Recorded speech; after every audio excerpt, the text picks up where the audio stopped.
We are at DMI's webinar, The Mastering Discovery, turn maybe into yes, stop pitching, start closing.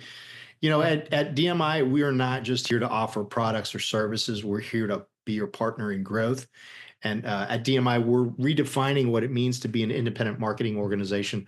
Our mission is to simplify complexity and empower you, financial professionals, with the tools, expertise, and support you need to succeed in a competitive market. We combine personalized service, unmatched in-house marketing expertise, and industry-leading speed to ensure your challenges are met with solutions that work. Whether it's case design, marketing strategies, or operational support, we're here to help you grow your business and better serve your clients. So why are we here today, right? Today, we're going to explore how asking the right questions rather than just pitching can transform your sales process and boost your commissions. If you're tired of discovery calls that feel like product pitches and leave you with a hesitant maybe, now that the secret to success is in your questions, or know that the secret to success is in your questions. With proven tactics, you'll learn how to turn uncertainty into a firm yes. So I'm excited to turn things over in a little bit here to our speaker, Eric Warner. He's the president and owner of Praxis Growth Advisors Incorporated. He's a master of sales psychology. Eric has a talent for breaking down client motivations into real clear, actionable steps, turning average conversations into real decisive sales moments. So please join me in welcoming Eric Warner. Get ready to transform your discovery process and start closing more deals. As we dive in, I encourage you to think about this topic and how it can elevate your conversations and differentiate your practice, and then most importantly, bring greater value to your clients. Use the Q&A function throughout the presentation so we can really make sure that we're honing in on what your needs are today, because this is all about you. So we're also lucky enough to have our very own Tyrell Jensen, one of our annuity VPs. With over 20 years experience, Tyrell's knowledge runs deep when it comes to helping advisors navigate complex challenges, identify opportunities, and ultimately grow their business. So Tyrell, I'll hand it off to you for a little bit before we get to Eric. Appreciate that, Glenn. I just wanted to say a couple of things before we turn it over to Eric to let him do what he does best. I've gone through Sandler training with Eric personally. I've gone through his program, and over the years, so like Glenn said, I have a little over 20 years experience now here in this industry. And I have clients of my own that I see, besides working with reps. And I'll tell you that, after going through the Sandler training with Eric, I've actually implemented, especially with this, the discovery, the mastering discovery, those asking questions and learning how to ask questions and understanding why asking questions is so important has helped me personally, just even with my own clients. And so, and over the years, I've gone through several different sales trainings. So I've been involved with Sandler and other sales trainings. I've noticed the difference with Eric. He really is a master at this. And not only does he just, divulge the information and kind of spit out, he really helps and goes through the process of helping you be able to apply that to, your sales process. So he's a great teacher, a great trainer. So I encourage you guys to pay attention and to really glean as much as you can from this. So without any further ado, I'll turn it over to Eric.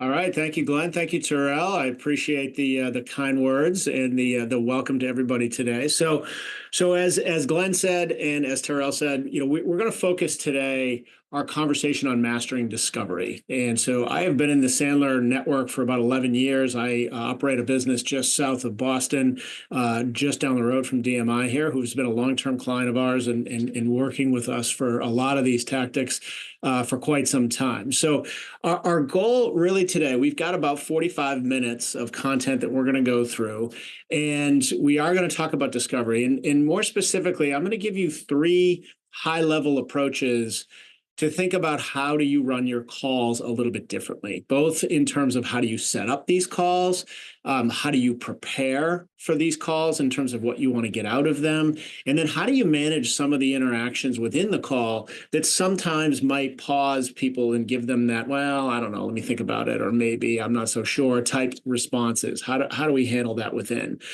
And then when we get to the end of today's call, I'm going to introduce a lot of concepts a bit at a high level here today. We are also, with DMI's partnership, running a webinar following this, which is going to be a workshop, not a webinar. And we are asking you guys to make a decision. Did you get what you needed out of here? And if you did, perfectly fine. But if you didn't, and you want to take it a little step further and look at potentially taking some of these concepts, putting them into practice, building out for your world, for your personality, for your communication style, how you would use these tactics, we're going to run a workshop that will help you build talk tracks and ways to think about how do I incorporate these into my business and into my conversations. And we are charging for that webinar. It's a $250 investment. So at the end of this conversation, you guys can decide, is that something you want to do or not? And if the answer is we got plenty of information here and we're good way we are, I hope that you got value and you can put it to use. But if you want a little bit more, you'll have an option to make an investment. We'll talk a little bit about that at the end. So that's effectively what we're going to do at a high level. So one of the things that we do with all of our trainings is we use an interactive slide platform to help us get participation from our audience. In a webinar format, sometimes it's hard to have a conversation. So we use a couple of tools to get there. So to participate with our slides, you can do it in a couple different ways. You can scan the QR code that's on the screen, and that will, with your phone, so you can participate with us via your phone. If you'd prefer to go in via your desktop, you can also click the link in the chat that Maureen is putting into the chat. And I can also do this as well from here. So there's a link in the chat there that you can click on, and that will take you to our interactive slide platform. So I can see that my numbers are growing on my screen here. There's about 11 of you that have signed on to the slides. So it's very easy to do. Your name is optional. You don't have to put it in there. There we go. I see MW, whoever that is giving me a thumbs up. So there's a few ways you can use these slides. I'm a trainer with a high need for approval. So if you like something that you heard, give me a thumbs up. I tell some really good jokes. Thank you, MW. So if you find something I say funny, you can laugh and show me that there.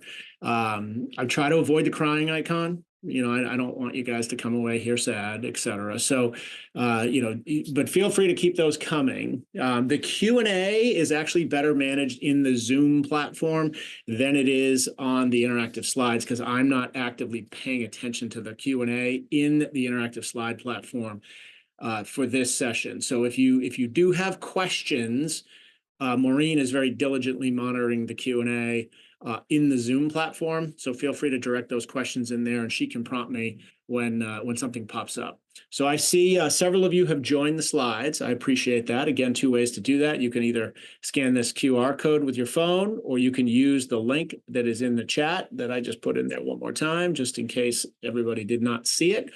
And I'll keep this QR code up for a minute in case you're, people want to join as we get further along here. So why don't we go ahead and get going? So we're going to have an opportunity right out of the gates to use our interactive slides. And this is in the form of what we call a word cloud. And it's question: why do people resist the advice of financial professionals? So you've got a block in there where you can put, a sentence, or you can put, up to 3 different words. But if you go ahead on your phone, or you go into the platform via the website, you can put stuff in there. All right, I see some stuff coming in there now, right? They don't like what they hear, right? There's no trust. They don't understand. Maybe they're getting all their information on X, and maybe that was a typo. Who knows? Okay, they fear change. They fear in general. Okay, so a lot of reasons why people are going to resist. Okay, lack of knowledge. Okay, lack of a relationship. Okay, don't like bad news. Right, they already have somebody in place. There's a cost that they don't like. They've been burned in the past. They're skeptical. Right, so there's fear of change. They feel like they can do it better themselves. Right, so there's a lot of things flying around in here surrounding, why is it?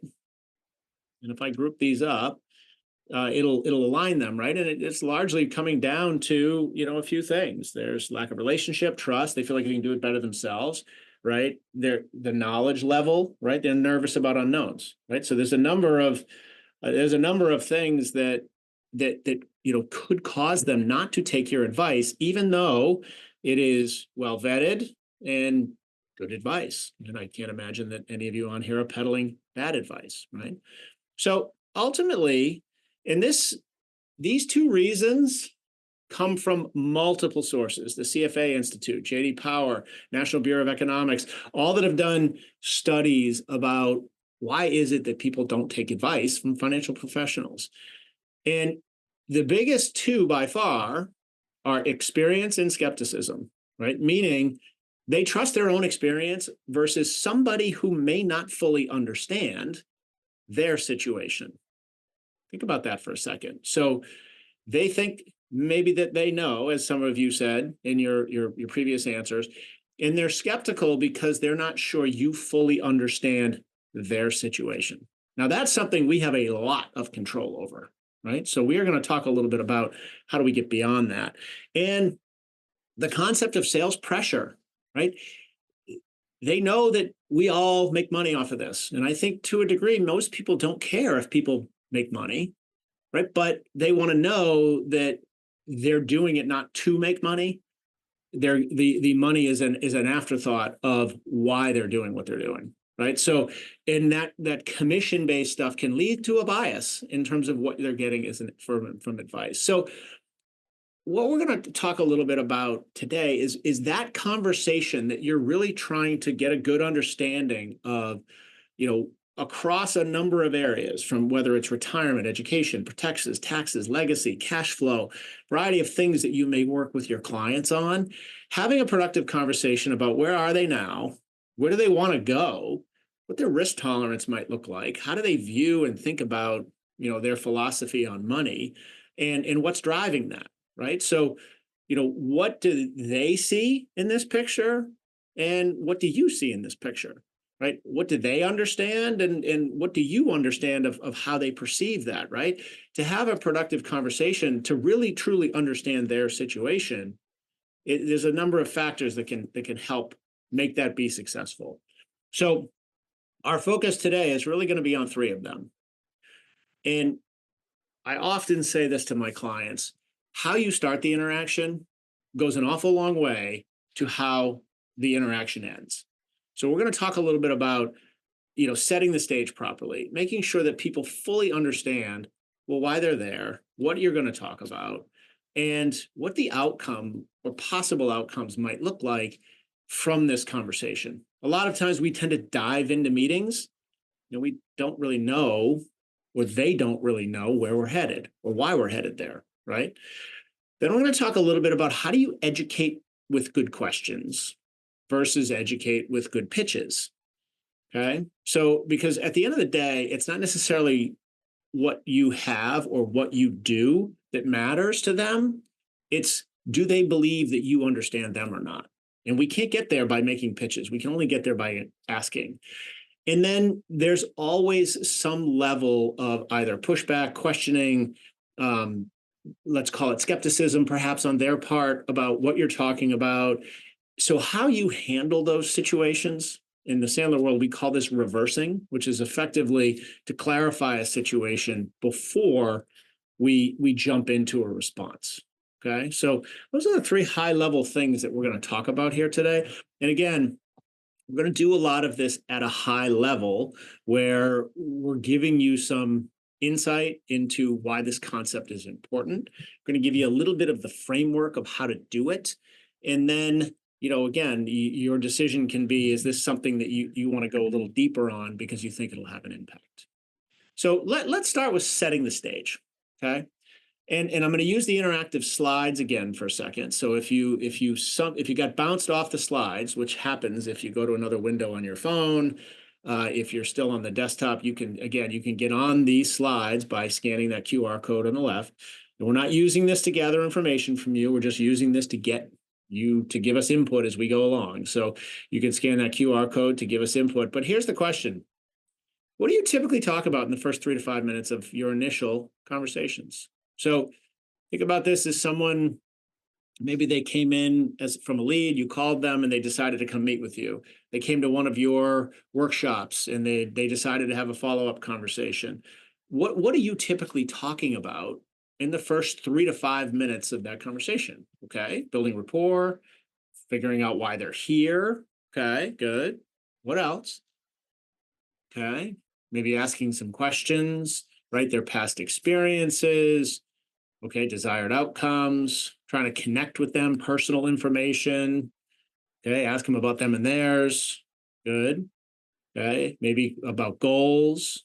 Okay, family background, how they grew up, what caused them to meet. Okay, family, some personal information. Okay. All right. So I see, some of the rapport building stuff. Oftentimes I see in here, we're talking about, common interests or common people. We're talking about things we like to do, restaurants we like to go to, things in the local area, the weather, everyone's favorite, right? It's very cold up here in the Northeast right now. We could talk about that for hours, right? Okay. What do they hope to get from the meeting? Their current life. Okay. So there's a lot of places we could go. But if I look at, the amount of answers that are up on the screen, right? There's various different spots throughout the meeting that some of these could come up. So we see a lot about discuss their family, what are they hoping to get out of the meeting, deciding on the agenda, what's important to them, perhaps their needs. There's some of that stuff that is probably later in the meeting, and some of that stuff, depending on how we deliver it, right, it could push them off a little bit. So if we think about those first couple minutes of our meetings, there's obviously going to be, some levels of small talk and, getting to know them, figuring out if there's commonality, figuring out if we have some likeness together, right? That's typically going to happen. But at some point in time, you kind of need to transition into the business side of the meeting, right? Somewhere there, it's always good to have that socialization part of things, but at some point in time, you got to get into the meat of the conversation. So what I want to focus you guys on a little bit now is thinking about, when we transition into the actual meat of the meeting, are we putting our efforts into the right place? Right? Because we can only control our effort and our focus for how we want to run this meeting. We can't necessarily control what the result looks like. So at Sandler, when we start a meeting, we start with what we call an upfront contract. And an upfront contract it's a very simple tool. It's effectively nothing more than a conversation with the buyer or the potential buyer in which you agree on what you will do and possibly what you will not do. And that you is a collective you and them, during this interaction together, and then defining possible outcomes. So if you recall the first couple minutes after things were handed off to me, we did that a little bit here. We talked a little bit about why we're here. We talked about how long this webinar was going to last. We talked a little bit about some of the content and the things that I was going to present. And I gave you some information about how you could interact with us, whether it's through our interactive slide platform, questions through Maureen. And then I gave you a decision to make at the end. You could say, this is great, or this was terrible, and we don't need it anymore. Or you could say, I really like what I heard here, and we could take a next step together in some way, shape, or form, right? It was a one-way upfront contract, because, well, I can't see all of you and we're not necessarily having a conversation. We're presenting, but there's still a way to have a conversation to start a meeting so everybody gets on the same page fairly quickly with what we're doing here, right? So I have several clients who love the upfront contract concept, but they tend to use it more as a planning and preparation concept, where they're going into the meeting to clearly understand, well, why are we having this meeting? Do we have enough time to accomplish what needs to be done with that purpose? What's my agenda going in? And then what do I anticipate my prospect's agenda to be? What is it they're likely going to want to get out of the meeting? And if we have a productive conversation, what are the outcomes, right? It's a pretty simple concept, right? why are we here? How long is it going to take? What's my agenda? Can I anticipate what their agenda is? And do I know what decision or conclusions I'm going to ask them to come to at the end of the meeting? And the reality is, a lot of times we go into meetings and we have some of this stuff in our head, right? We know why we want to meet with them. We know what our agenda is.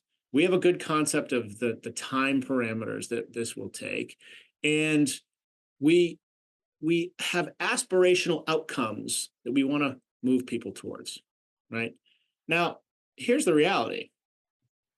I don't know that the people that are meeting with you are looking at the meeting in the same lens, right? Their purpose for meeting with you could be wildly different than yours, right? I've polled lots of salespeople and I ask them a simple question. You're a seller, you're a buyer, you're going into a sales interaction. How long do you want that interaction to last? Salespeople typically tell me something like, well, as long as it takes. Buyers tend to tell me I'd like to get out of there as fast as I can. So let's make sure everybody's clear on how long we're going to be here. Let's get an idea of what do they want to get out of the meeting. I know many of you asked, what are your goals for the meeting today? It's a good question to ask. We should be asking that question, right? But then there's the other side of, you've got to do some things on your side which require a little bit of their permission. You might have to ask them some hard questions. You might have to ask them how much money they have in the bank. How are they using that money? What happens if they don't have enough? What are their goals and aspirations? In a lot of ways, those can be uncomfortable questions for people. If you haven't gotten their permission to ask them, if you haven't prepared them for the fact that you're going to ask them questions like that, they may resist, get uncomfortable, push back, make up answers, not tell you the truth when you start asking them. And then there's the outcome. You need to know where you want this journey to go next. What are the options at the end of the meeting? And one of those options needs to include, there may not be a next step, right? Because that's where salespeople get huge black eyes. They're always pushing for the yes. They're always pushing for the next step. And I know you're not a salesperson, but you're still looking to move momentums through. Maureen, did you have a question you wanted me to answer? Yes, I do. Thank you, Eric. So do you have sample of discovery questions that you find that no matter what situation you're in are good to use? Or is it, I know a lot of it is, case by case and it's part of your discovery while you do that, but are there some key trigger questions? So I can share with anybody who wants it a 100 key discovery questions from Sandler as a follow-up to this webinar. So if anybody who wants to have that white paper, 100 good questions and how to use them, I'm happy to share that with them, right? So we certainly have samples that we can give you of stuff like that. Yes. Great. Thank you. Okay. So now the upfront contract, simple, easy concept, right? But the reality of it is we can do the planning. Then we get into the meeting. And the value of the upfront contract is very high in planning, because if you don't know what you're doing and what your plan and what your purpose and your outcome is, you cannot have control of that meeting. It is not possible for you to have any control of that meeting if you for yourself haven't defined some of those parameters. But the value truly of it is that conversation at the beginning of the meeting, so we get people on the same page with what we're doing here. So we're explicitly communicating why we're here, how long is it going to take, and getting them to agree to each of those components, right? So when we think about how do we actually execute an upfront contract, the order in which we have that conversation differs a little bit. Typically, we'll start with purpose, right? We're here to do some discovery, perhaps a little bit of, from your side about your financial situation, and from my side, what kind of a business we run and how things work. Has anything changed since the last time we talked?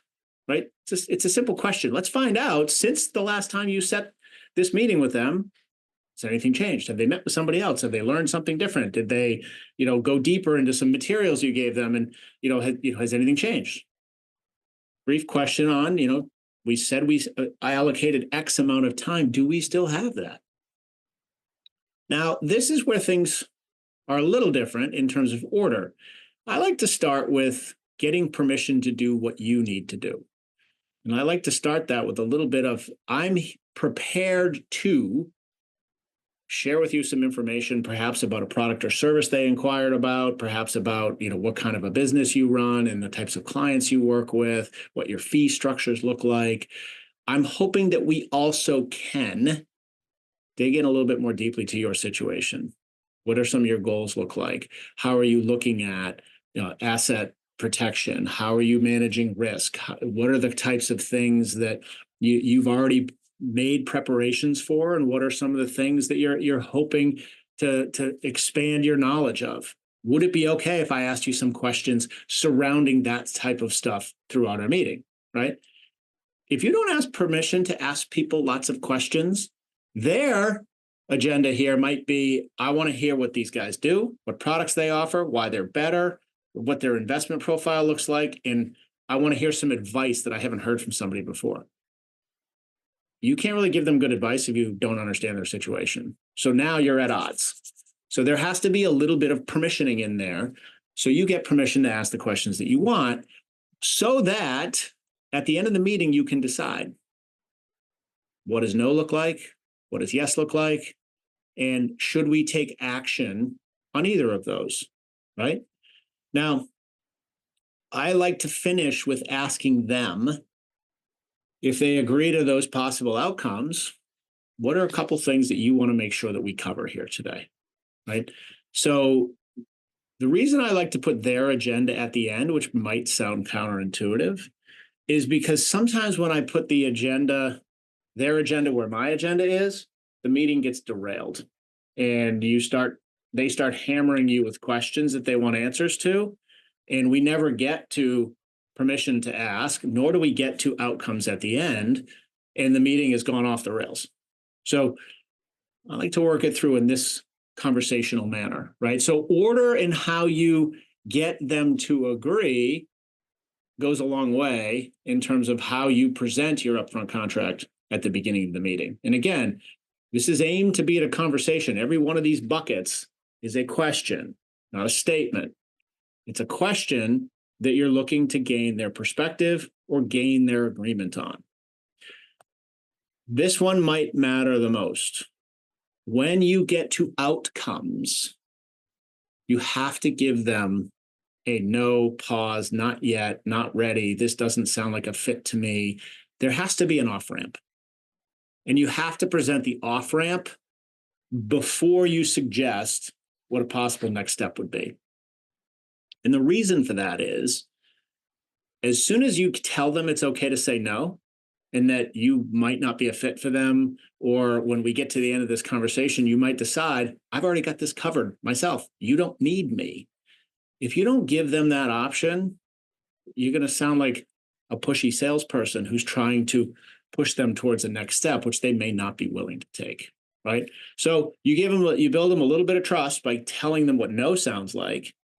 But then if they've agreed that they'll tell you no, if we get there, you can easily set up, well, if that isn't the case, here's a couple of things that I might suggest we do next. How do those options sound, right? So now you're in a position where you can launch into, okay, I know this meeting is largely about getting you what you want. What are the couple things you want to make sure we talk about here today? And you can launch into hearing what they need and going into some of those questions that you need to ask, right? So the upfront contract, again, it's a simple concept, but the finesse of how you execute it, how you use it in every situation. We talk to our clients all the time about there's 2 upfront contracts in every sales call. The one at the beginning and the one at the end, right? The one at the beginning sets the stage for the conversation. The one at the end, if they choose a yes option, sets the stage for the next conversation. So having this built to the way you're comfortable executing it and getting it built into your world, into your scenarios, goes a long way to hopefully confirming a no. Because the reality is, if they don't want to take a step forward, I'd rather know before they leave the room, before they get off Zoom, before they hang up the phone, so I don't have to invest time chasing them and wondering, where'd they go? They said they loved everything that I talked to them about. How come they're not sending me the information I asked for? How come they're not showing up to the next meeting? How come they haven't executed the paperwork or done the information that's there because we didn't give them permission to say no. And you all should know this. When you are meeting with a prospective client, they see you as a salesperson, and the easiest way to get a salesperson out of your off or to get out of your way is to tell them exactly what they want to hear, which is yes. So give them an option to say no, and that'll go a lot further. So now we get into the meat of the meeting. And this is where you have to do the hard work, which is ask questions. And we all think that we spend enough time preparing to ask questions, but the reality is most of the time that we don't. And there's two things that causes with us. One is, I'm going to use a poll here real quick, but I want you to think about this for a second. In most conversations, what percentage of questions do you think are closed-ended, meaning they're the type of question where somebody can answer yes or no to, versus open-ended, which is, might start with, well, how do you feel about? What are your thoughts on? Something that's more open-ended and exploratory. Okay, so in most conversations, what percentage of questions do you think are closed versus open? Okay, so from what I see so far of the 15 people that have given me an answer, okay, our numbers are climbing rapidly now. Okay, all you have to do so if you got bounced off the slides or you want to join the party on the slides here, all you got to do is scan that QR code, or you can click the link that's in the chat and you can get on the codes. Okay, so looks like about 3/4 of you that are on the slides. So most of you guys are right. 60 to 80% of the questions that we ask are closed-ended, right? We live in a complicated world. We live in a world where, I don't know if anybody's seen that TV commercial where, people someone's standing in front of a lunch buffet with all these options scrolling by, and it says you make roughly 30,000 decisions a day. That is psychologically true. We make close to 30,000 decisions a day. So whenever we have an opportunity to simplify things, our brain naturally takes it. So we're going to ask 60 to 80% of the questions that we ask are yes/no based questions. And yes/no based questions don't really lead to discovery.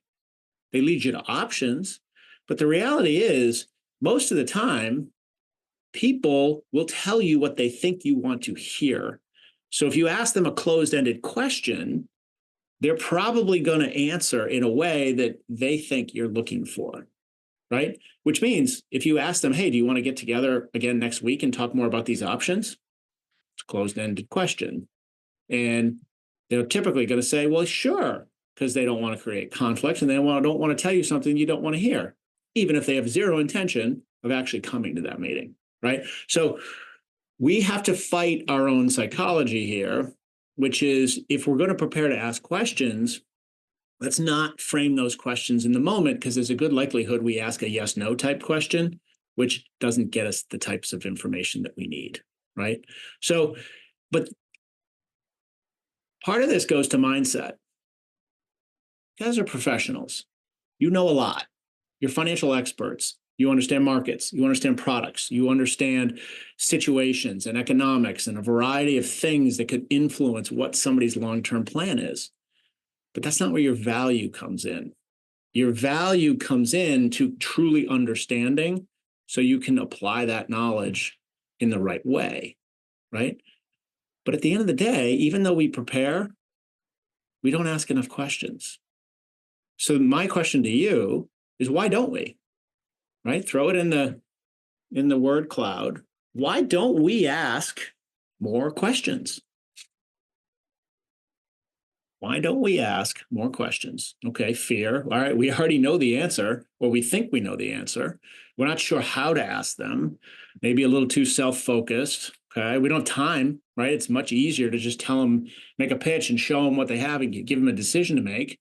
Okay, too anxious to sell. Okay, we're not sure what to ask. Okay, make assumptions.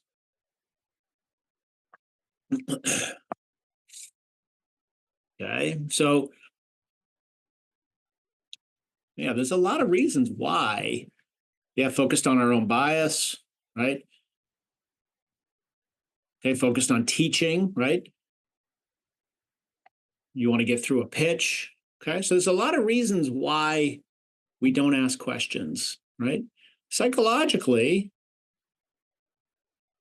there's a lot that goes behind this, right?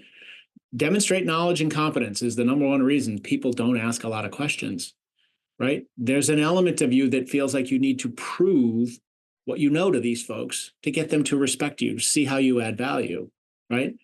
There's a cultural side to this. When people ask questions, they expect answers. People want answers, not more questions, right?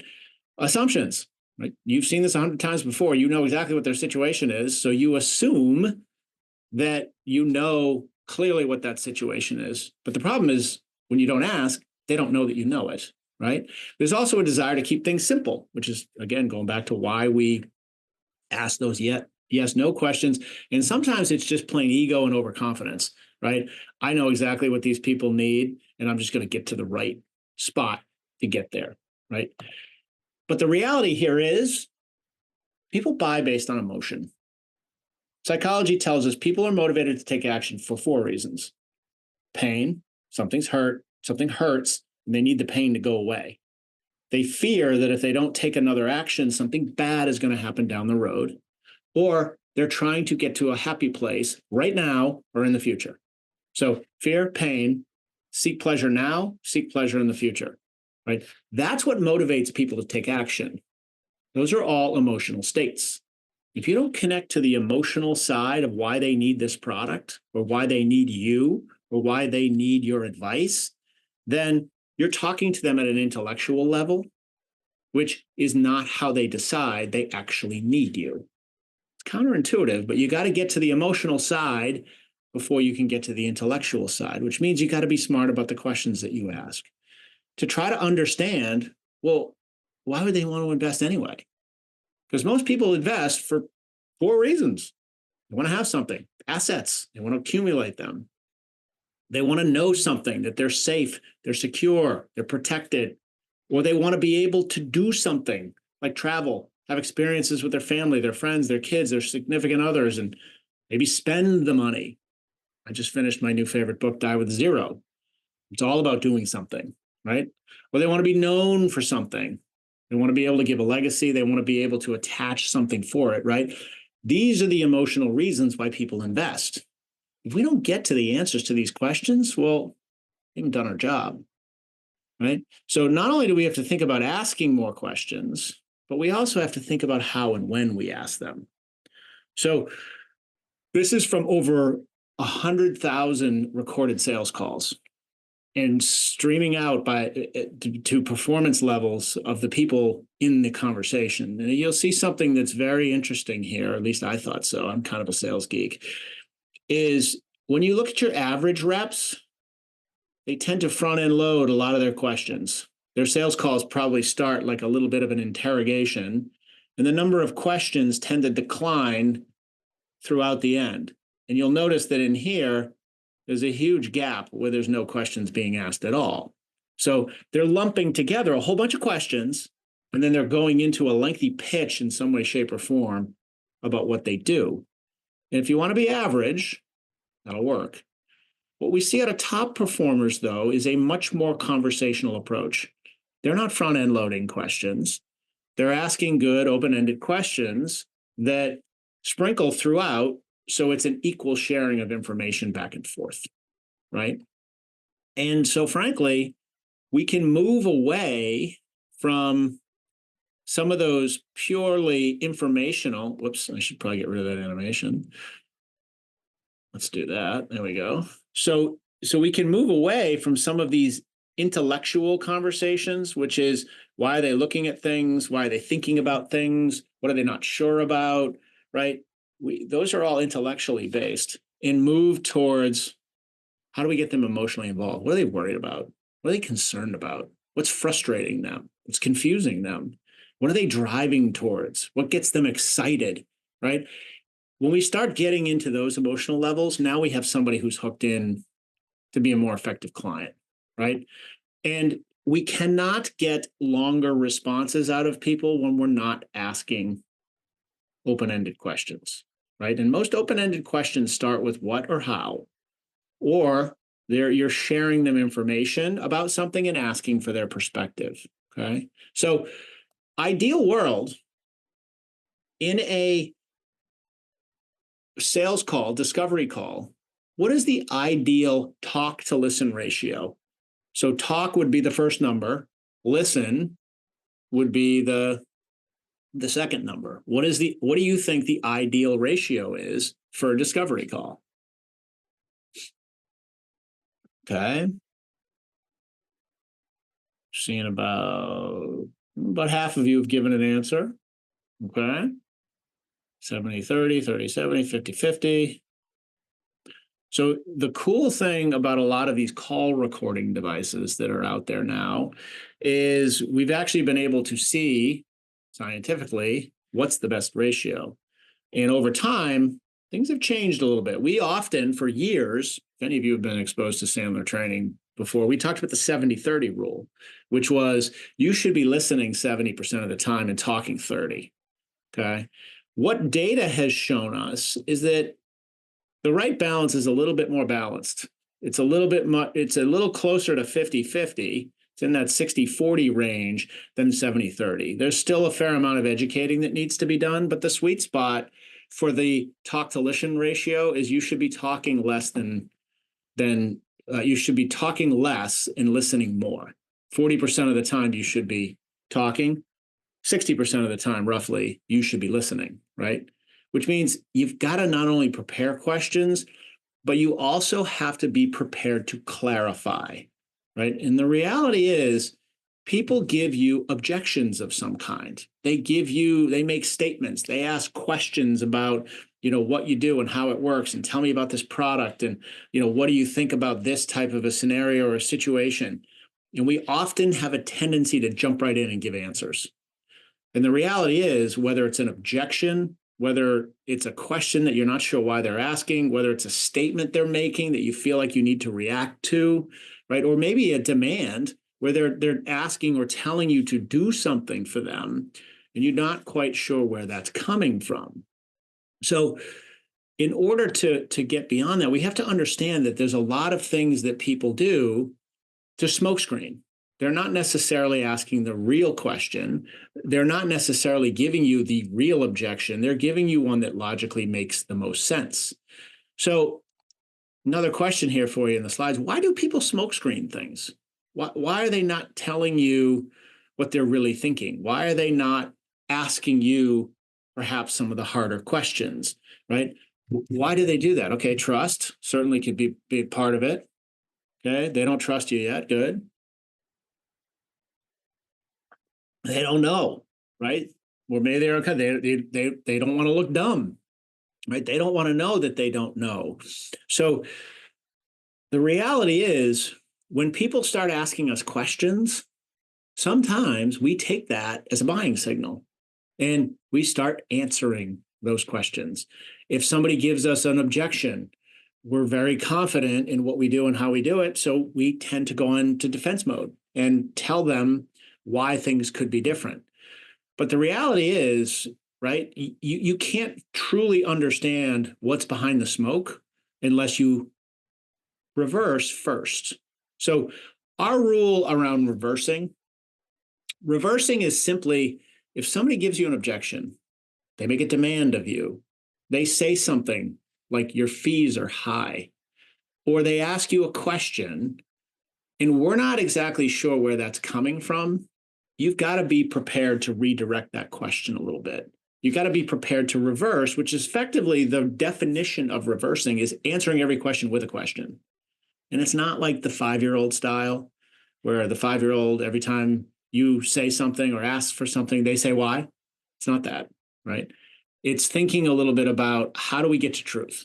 And truth usually lies about 3 questions beyond what the initial statement is. So, but if we're going to reverse, we have to be prepared to do this, right? So somebody might say, well, can you build us a quote or provide us some options here, right? So build us some sort of a plan that gives us a sense of what your fee structure looks like, and what this type of product is going to cost me, so I can see some options, right? That's a question. It's also a bit of a veiled demand, but a couple things might jump to mind. Are they even going to know how to interpret this thing? Right? Do we even know what their idea of a quote is or what kind of options they're looking for? So there's a lot of things in that question that we may not necessarily understand. We may take it as a buying signal, though, that if they're asking for it, well, they must want it. Maybe they're going to buy it. So let's give it to them. I might ask you to pause, right? And you typically, when I think about how do I reverse in groups of three, comes in a couple big buckets. First question is usually an exploratory question. An exploratory question, I like to use two types of questions. One is a mirror, which is simply you take a simple word, options, just pause, repeat it back to them, see how they respond. The other might be something we call curiosity. Options, help me. What? I'm not sure I understand what you mean by that. Get their perspective, right? I don't know what they're going to say, right? They might tell you, well, we're working with a couple of other advisors who've provided us some options. Oh, now you've learned something that you didn't know before. You've got competition, perhaps, right? So from there, based on what you learned, you might have to protect them a little. We talk about questions all the time that are called third-party stories, which is effectively in the third person, right? Lots of people ask me for quotes because, and then you're giving them some potential options as to why that might be. So if you've gotten quotes from a bunch of other advisors, it's not uncommon. A lot of our clients ask us and they're talking to multiple advisors.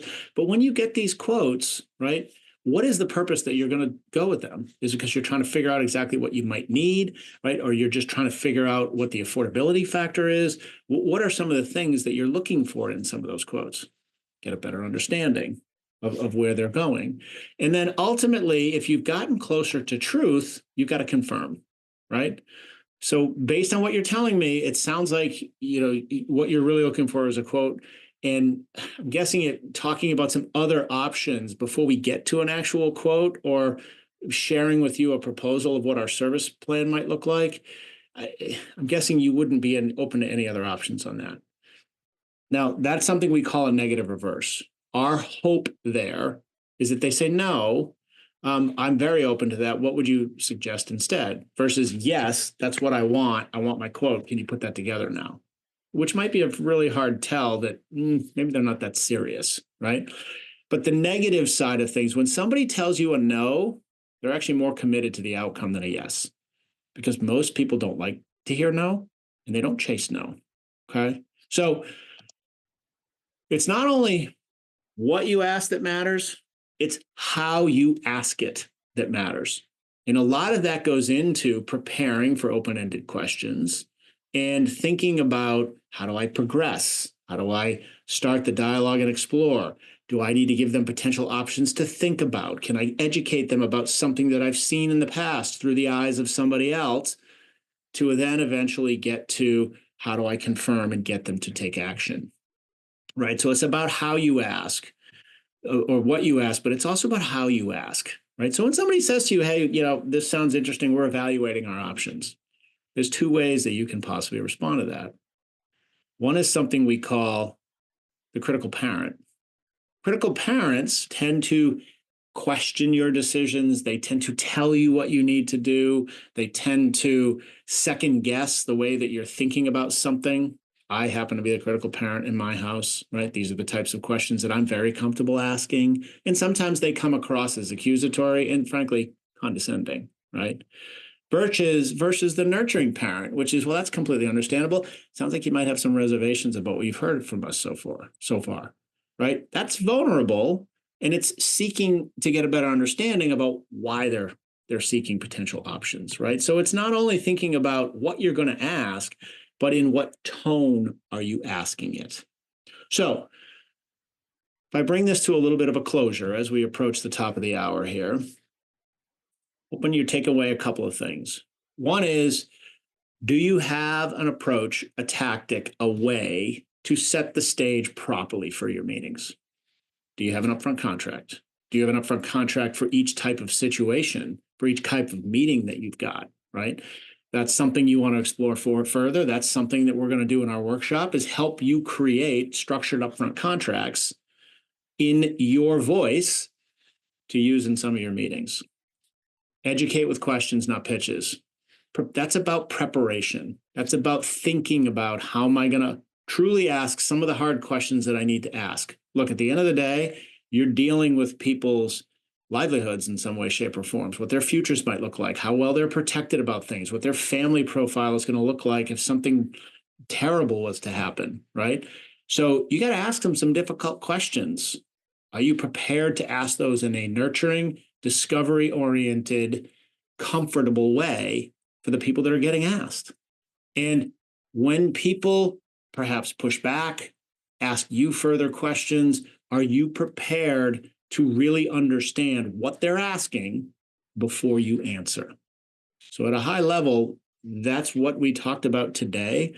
Our next program, which is an investment on your part of both time and some financials, is we'll go into a bit deeper from a workshop perspective to help you be ready for this kind of stuff, specific to a discovery meeting. So in terms of presented content today, that's all I've got for you. If you've got questions that you would like to ask myself or Tyrell, you can get to both of us via the QR codes that are on the screen here. And if you are interested in joining that discovery webinar, which is going to be on March 5th, just a couple of weeks from now, there's a QR code that you can register there.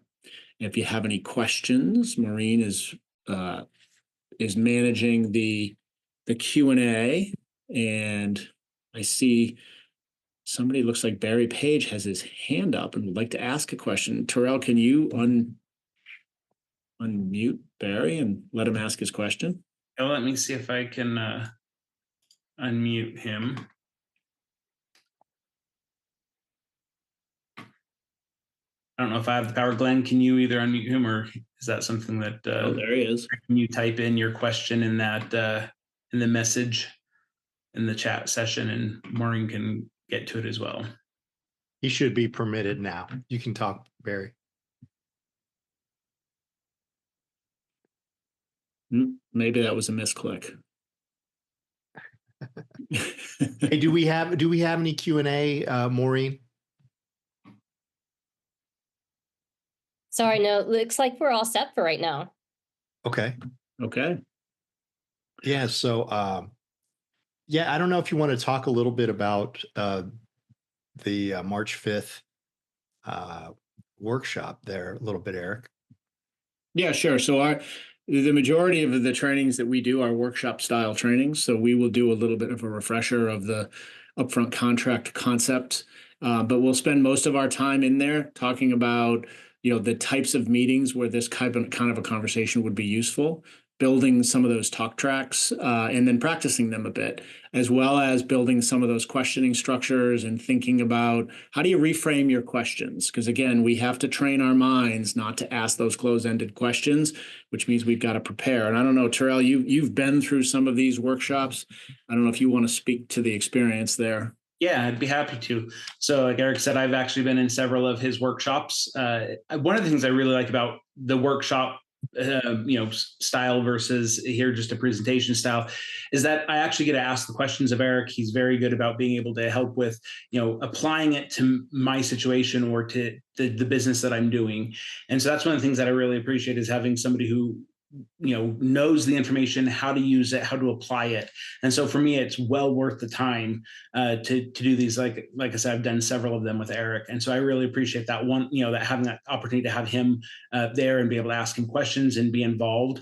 And I'm assuming you're going to do similar that you've done in the other workshops, where we even have breakouts and are able to collaborate with people and talk. And it just gives a different perspective. Sometimes I know for me, I might have something in my head of how I would use it, but hearing from other people and hearing from Eric, it really helps sometimes put the these different concepts in perspective and give a little bit of different context to it and say, I wouldn't have thought to do it that way. That's very helpful. So that's really great, because as I listen, I can only ingest as I'm sitting in a presentation like this, and try and figure out in my own head how to apply it. But then being able to talk through and really workshop it really does help a lot. Yeah, thanks, Tyrell. I mean, I think we look at learning across a continuum.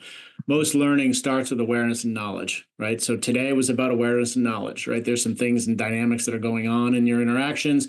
Here's some knowledge of some ways to counteract those, right? But then it comes to application. Well, I don't know if many of you probably didn't like the way I said things. That's fine, right? I tend to look at this stuff like sheet music, right? When you play sheet music, everybody's going to play it a little bit differently based on their personality, based on the instrument they're playing, based on, their pace and how, how they want to hit it. All of these concepts are the same. They're sheet music. You got to apply them to you, into your situations, into your clients. And then if there's something that, if you see that there's success behind, you got to get skillful at it. It takes time to build those skills to eventually form new habits. And it takes a long time to break habits, to do things differently. So awareness, knowledge, application, skill to habit. And, this is about awareness, knowledge, application and skill development is about the workshops. And then, habit formation is about practice and about use and adjustment as you go, so you can start doing it without thinking about it. I'd just like to say, you guys, there is a cost with this. It's $250 to register. You can get registered right now with that QR code. Think about the money that you'll drop on, on a weekend. Going to a dinner for two at Capitol Grill in Chicago would be $350 plus. Tickets to a Philadelphia Eagles game with hot dogs, drinks, and parking, $350 plus. A bottle of Dom is $250 plus. I know some of you guys like whiskey, so how much would you pay for a bottle of Macallan or Yamazaki, right? How much would you spend on golf lessons? This $250 plus in all these cases. So think about this opportunity to spend that money on, doing something that's going to pay you back in terms of revenue to your business. So one quick thought with that. I look at cost. So for me, I always look at it and say, I'm going to invest in me and my business, right? And if I'm going to go spend golf lessons, how is that, sure, I'm going to improve my golf game. But if I spend $250 on learning this, even if it just helps me close one new client a year, that's all I get out of it, one new client a year. It's going to pay for itself with that one client in spades, right? And so think of improving and saying, how much more can I, improve my skills, and how can I see, maybe close one new case a month or whatever it is. It really will be very well worth the money that's spent to improve your ability to be able to, ask great questions, be able to help your clients, and be able to close more business. We do have a couple. Thank you, Tyrell, and to all. So, but also keep in mind, if you got what you needed out of here, I hope you took some value out and you can use it. There's zero pressure. If you want to join, great. If you don't, we wish you luck in what you've done and hope you got some value out of what we did today. Yeah. And we do have one more question. Sure. I'm going to allow Frank to speak here. Go ahead, Frank.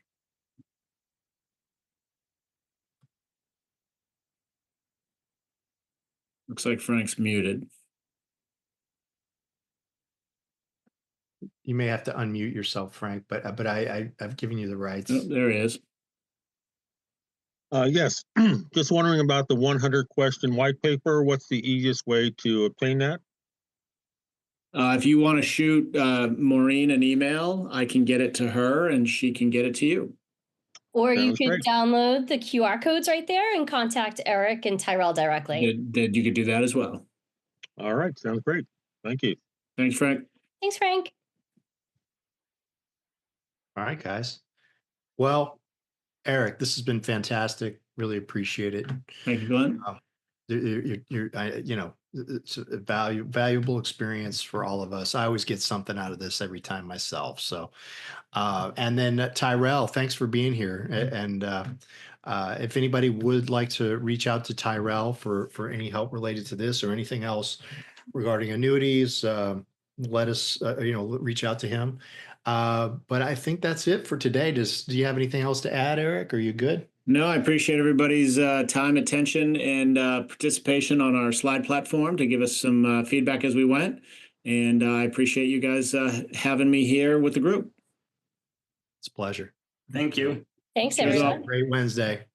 All Take right. care. Bye-bye.